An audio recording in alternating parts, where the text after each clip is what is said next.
This is episode 7 of Give Me a Chance, and it is your host speaking, Vittoria.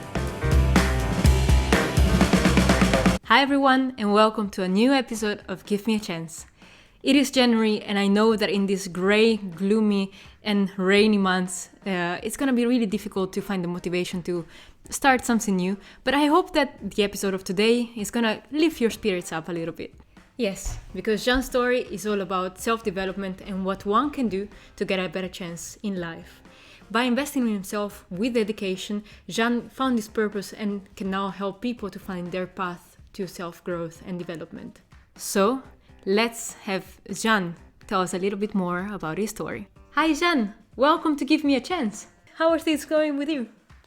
Oh, I'm excellent. I'm busy and working and just enjoying life. I'm excellent, thanks.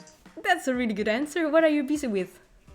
Well, currently I'm launching my Facebook group, and I have group coaching, and I try to connect with everyone from this on this earth and try to get as much people in as possible, because in community there is power. When you have a lot of people together and a lot of different minds, that's when the interesting things come in our life and the nice discoveries. So yeah, that's what I'm doing right now.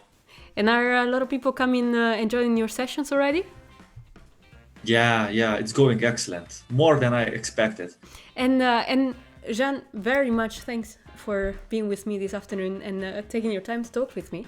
As we talked before, I learned from you that there are a few things in your life that were really important to you in terms of making a change. So, well, can you give a little bit of a background about yourself? I wanted to be big. I love my parents very much. I live in a country where there is no war. We have all the things that a normal person would wish: streets, electrician, water, and all of those things.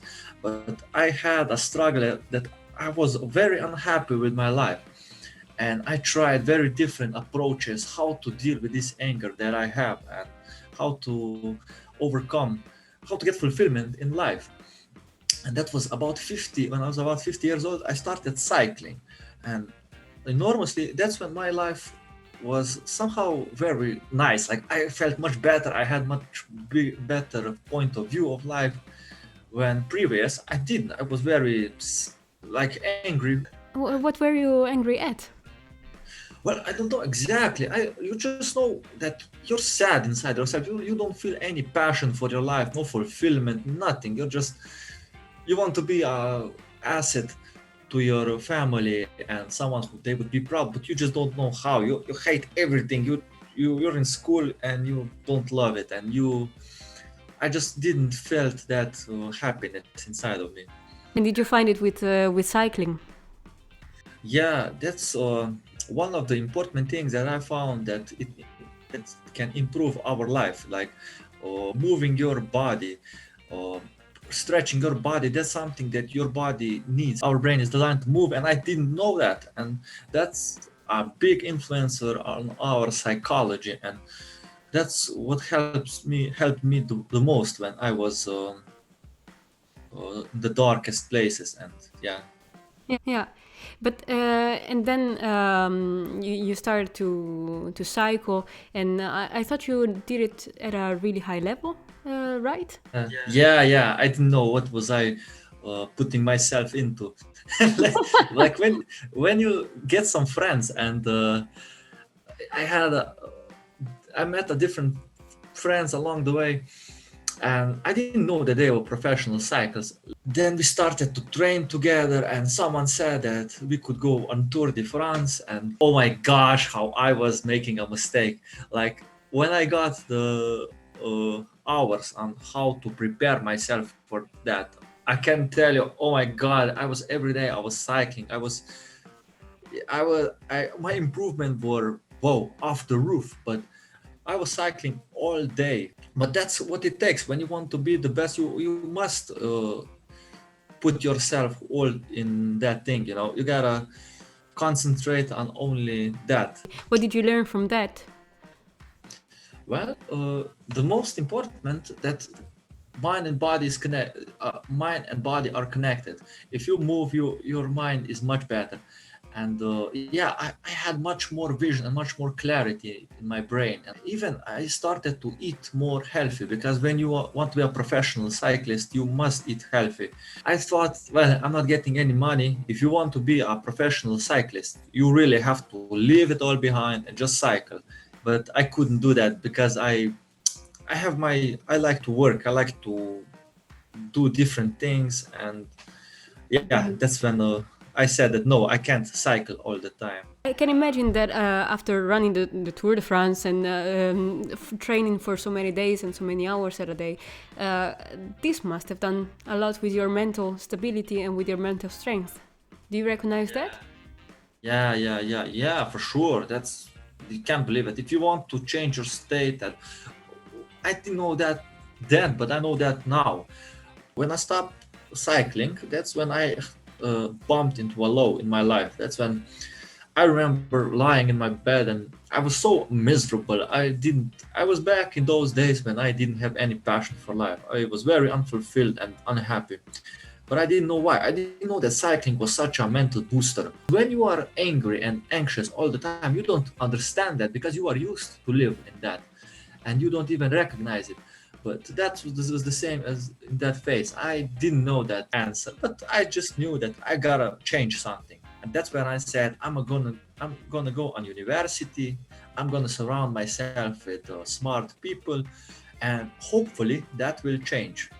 After the last year of studying, I was again angry. I was walking the street. I was thinking, man, I have a girlfriend, I have a car, I have health, I have everything that a person wants, but I'm still pissed at everything. Nothing that I'm doing is bringing me happiness or passion.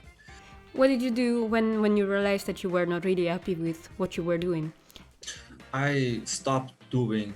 I leave the university, even if it was the last year. Everyone was thinking that I'm nuts, that stupid thing to do, because I left it in the last year. But yeah, I know that sometimes people won't understand you why you are doing the things that you are. But the main goal here is, this is when I look back to my life, I think that even if no one else can understand you, you know yourself the best, and that's the most important thing, that you follow yourself and trust yourself. And that's what I did. Yeah, I lived everything and said, I'm gonna put everything that I can into myself, so I will find happiness again. Did you manage to make a switch? Yeah, I made a huge switch. I said I'm going to find as much successful people as can, and I develop a list of 100 people that are inspiring, that done something great in life, and I read them their books. That's when my life shifted to a whole new level. And you invested so much time in learning new paradigms for your mind. How could you translate them in facts?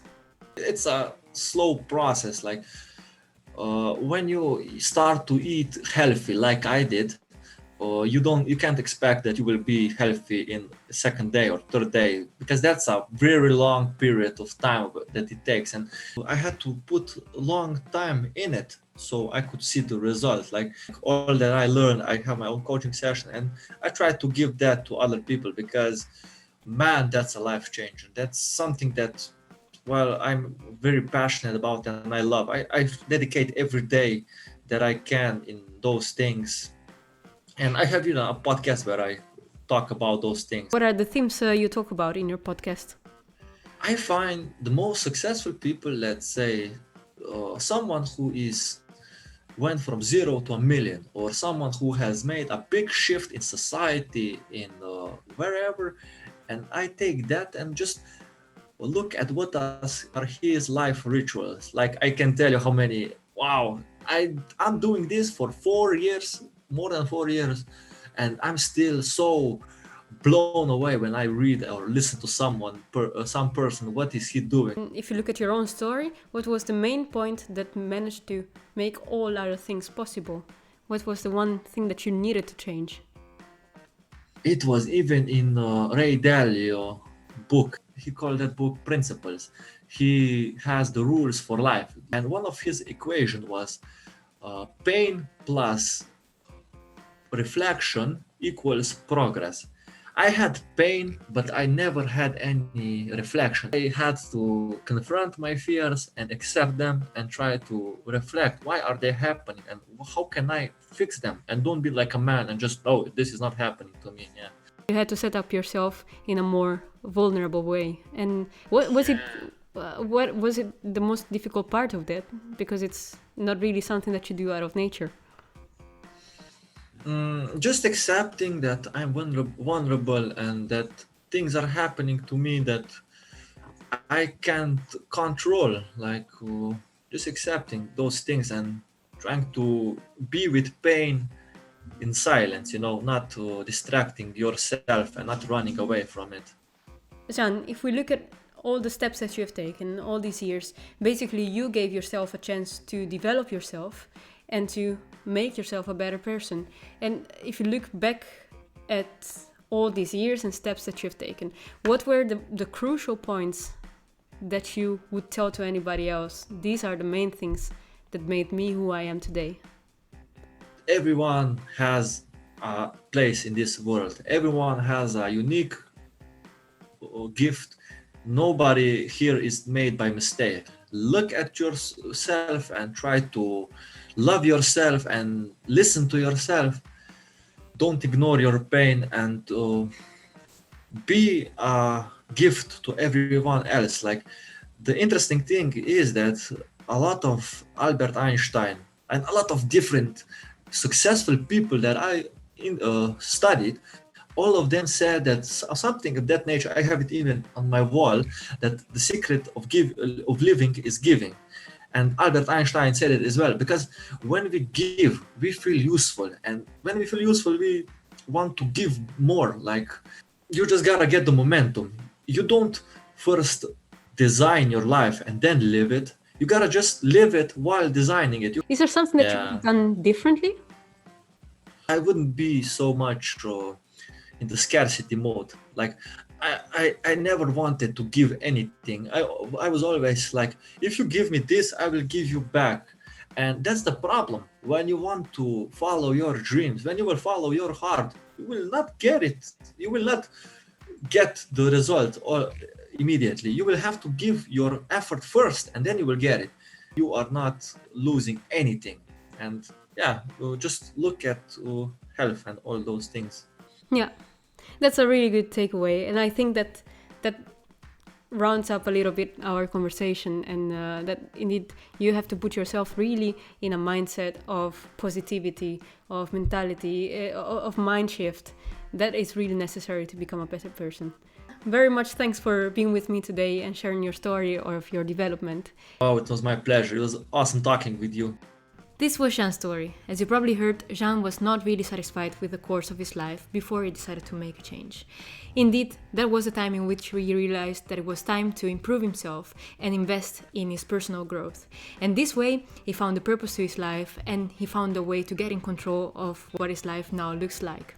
And most of all, he can now teach other people how to get hold of their personal growth and help them on their path through Mastery Line. With this, we come to the end of this episode.